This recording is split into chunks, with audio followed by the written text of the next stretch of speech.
कार्यकाळ करण्यात आलेला आहे, आपली प्रतिक्रिया काय आहे? मी या अमरावती शहराचा एक सामाजिक कार्यकर्ता पंकज विश्राम आहे. या अमरावती महानगरपालिकेच्या नुकत्याच संपन्न झालेल्या नगरसेवकाच्या निवडणुकीनंतर जे सत्ता स्थापन होणार आहे त्यामध्ये काल आम्ही ऐकलं की सत्ताधारी पक्षाच्या वतीने महापौर आणि उपमहापौर यांचा कार्यकाल हा सव्वा वर्ष त्यांनी ठरवलेला आहे.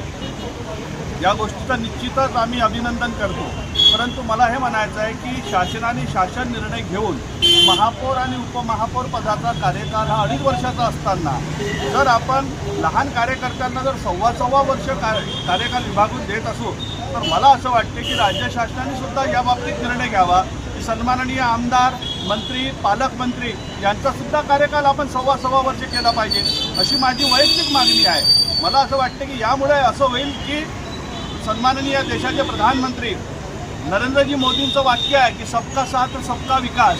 तर जर अशा पद्धतीने जर आपण लोकशाहीमध्ये जर सगळ्यांना संधी देण्याचा प्रयत्न केला तर निश्चितपणे मला वाटतं की चांगला संदेश असं जाईल. आणि माझी पुन्हा एकदा राज्य शासनाला आपल्या माध्यमातून विनंती आहे की आपण या संदर्भात सुद्धा एक सकारात्मक भूमिका घ्यावी.